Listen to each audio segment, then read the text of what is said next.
gwapa nila, oy. Dito kami sa Isulan.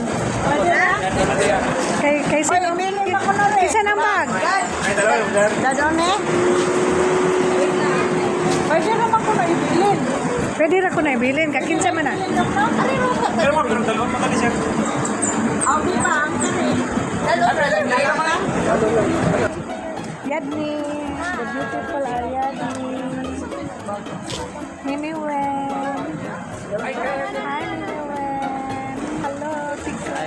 Good morning, vlog. Hi, vlog. Anong pangalan dito? Isulan. Sulan. Ano yung ribbons? Ha? Sorry? Dito i-held ang kasala, civil wedding. Ang pamangkin kong si, Rodna. Ayan. So we're going inside.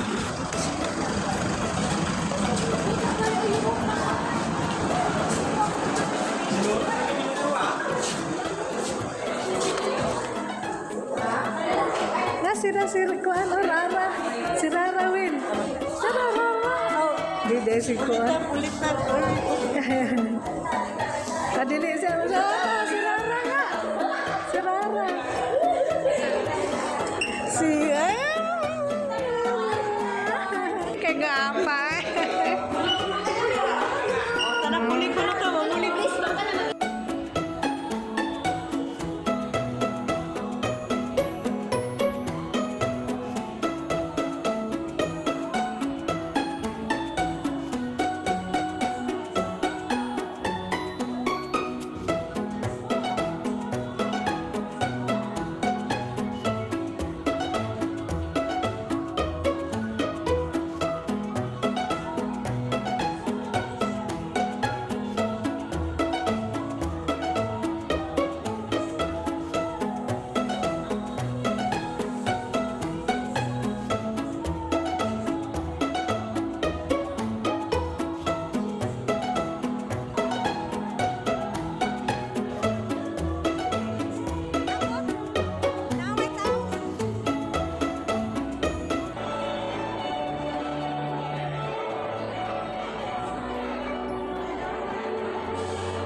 bilang paraan ng pagkakaroon ng birth or asawa dito sa ibabaw ng mundo. Ayun po bakit po, asa na po yung ating ikakasal. Yung po bakit po, sa Islam po ay hindi po natin pwedeng ikasal in accordance with Islamic rites and tradition kung ang babae po ay nasa kanyang estado bilang isang Kristiyano. Yan po. Hindi po, yan po ay null.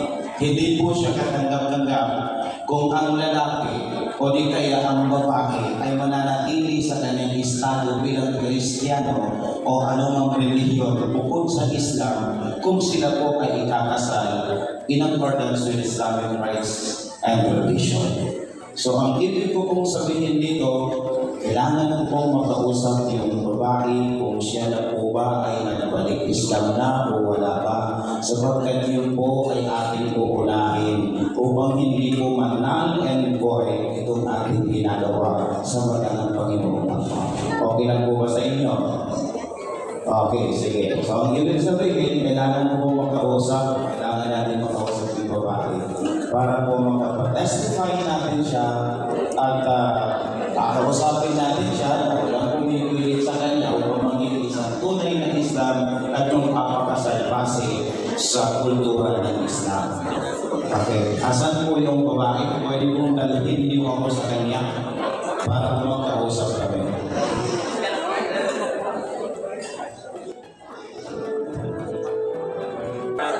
Siya po ay isang tunay na Muslim. Lagpakan natin. Okay. So, ngayon, magsisimula na tayo ng ceremony. But, by the way, bukod po doon sa pagiging Islam ng isang tao, babae namin o lalaki na magpapakasal sa kulturang Muslim o Islam. Bago po iyan makasal, ay meron pong dori. Tatanungin po natin itong lalaki sapagkat one of the pillars of ceremony in Islamic way of wedding. Tatanungin natin ang lalaki kung siya ba ay nakapagbigay na ng kanyang dori. Sapagkat yan po ay one of the pillars. Ang ibig sabihin, hindi pa rin po katanggap-tanggap ang wedding sa Muslim kung wala pong dori. Talagin natin ang lalaki kung nakapagbigay ba ng dori. Well, tapos na. Ito ang gusto natin ng tao. Ibig sabihin, tapos ang dori. Ang mamagulang po ba ng babae ay nandito? Kung wala nang pong magulang, nandito po. Okay, very good. Yan po yung presence po. Sa Islam po, ang presence ng mga magulang ng babae ay kailangan nandiriyan. Kailangan nandito. Sapagkat hindi rin po katanggap-tanggap sa Islam ang kasal kung hindi po present yung magulang ng babae. Kung wala naman po sila, ay yung mga uncle, yung mga pinakamalapit na relative ng babae. Okay, so ngayon gaganapin natin. Dahil ito po ay Islamic tradition or culture ng ating kasal, si Bapa Imam ang siyang sapagkat sila po ay Kristiyano. Si Bapa Ustaz, si Bapa Imam ngayon ang mag-represent sa kanila magiging tatay ng babae. Ang ibig sabihin sa ninong at sa kanina, si Bapa Imam na ito ay one of them. Isa siyang ninong o isa siyang tatay sa kasal na ito na tatay ng babae. Okay ba? Okay. So, okay. Ang tatay po at ang batang ikakasal ay bilang katiyakan sa kultura ng mga matatandang Muslim, bilang katiyakan o akad. Ito po ay makikita natin na pinagbuuntog o nilalagay ang kamay ng magiging tatay ng babae sa kamay ng lalaki. Ito po ay kultura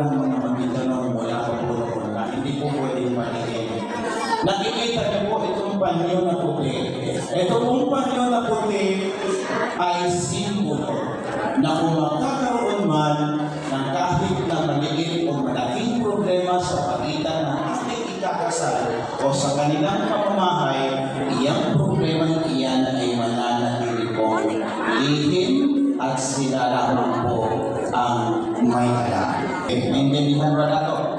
Ano nga yung pangalan mo? Algebra. Yung mapapangasawa mo, anong pangalan? Si Ma'am Rodna. Okay. Si Ma'am Rodna po ay tagal na Muslim na. Nandito po yung dalawang sultan natin na nakita ko. Yung mga nasa opisina siguro na nandito. Nakita ko rin po yung boss namin sa Region 12 na nandito. Nandito po, Sir Gilbert Barrera. Andiyan po siya, nakikita ko. Kaya po sinabi po ng mga scholars natin noon, do not settle anything less. Ano ba ibig sabihin na do not settle anything less? Hindi po kasi hindi parang kanin na makainit na pwede mong igawa pagkatapos ng kasalan ito. Ito po isang napakalaki na maaaring responsibilidad ng isang tao bilang asawa. Ngayon, kukunin mo si Ma'am Rodna sa kanyang mga relatives. Tinatanggap ko bilang asawa si Rodna mula dito sa ibabaw ng mundo hanggang sa kanilang buhay. Barakallahu lakuma wa baraka alaikuma wa yamaqbal lakuma fi khair. Congratulations. Kayo po ay mag-asawa na. Walhamdulillah Rabbil Alamin. Dito na po nagsasapatan tapos ulihin may bahay. Congratulations po. Yay!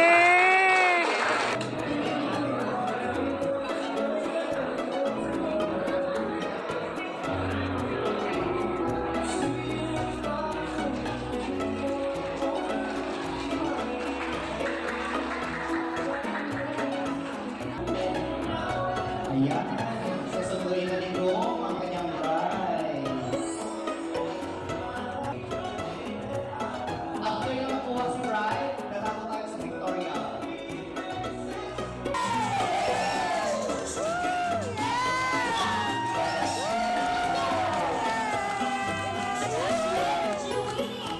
Thank you so much to your parents. Keep a follow your parents and happy group. And now, our ever beautiful dazzling, we have here our Team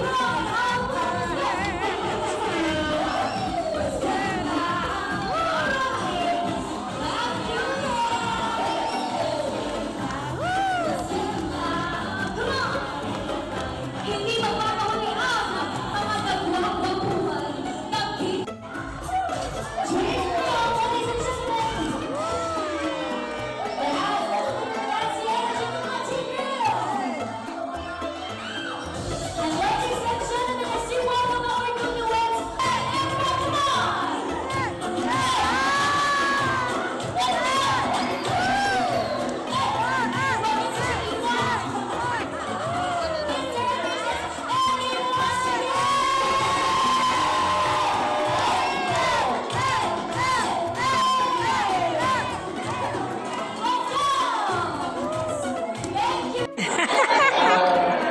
Ikaw yung sa ang nga friends. Maraming masalamat. So friends, sabi taon na. Taon na dira.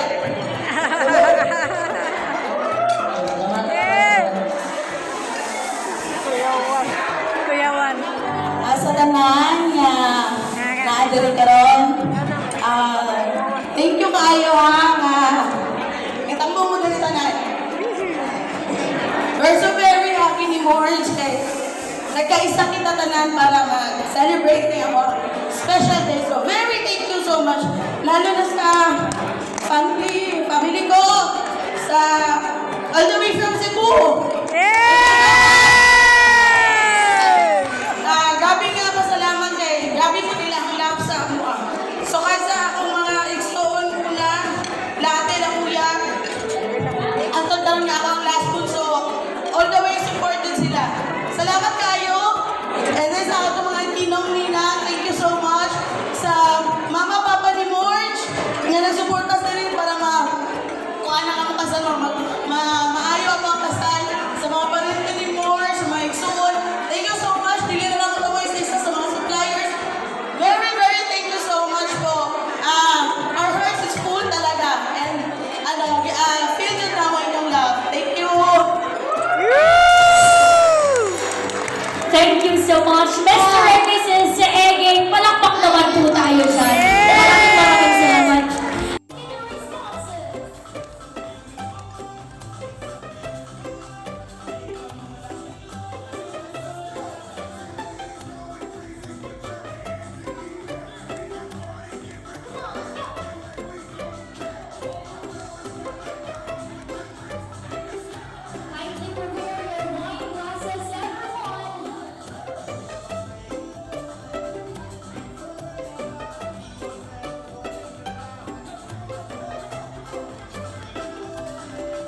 Hindi, magbigay lang ng ano.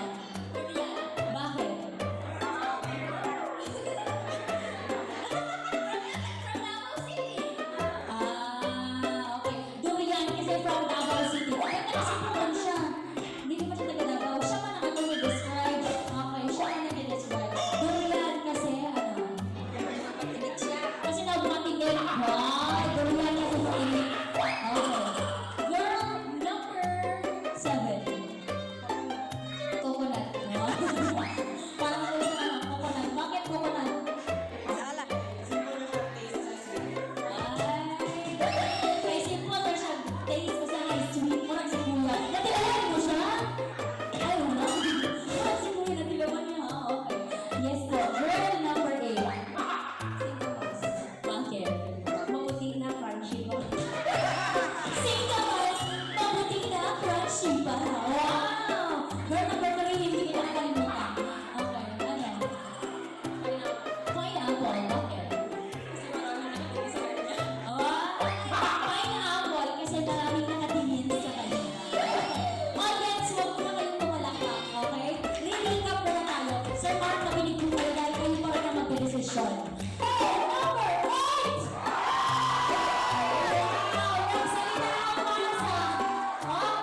Ingon din si Wang Kikoy siya, uy, ako may nagluto sa lumpia. Uy, ati baboy siya. Dili, manok. Ako kikaw, di ba? Mayroong rice. Hi, ma. Katurag yung tuna. Maura ito nakapabusog. May ragyan nato ito ng sandwich. Di ba, Mamida? Say hi, Mamida. Say hi. Hi.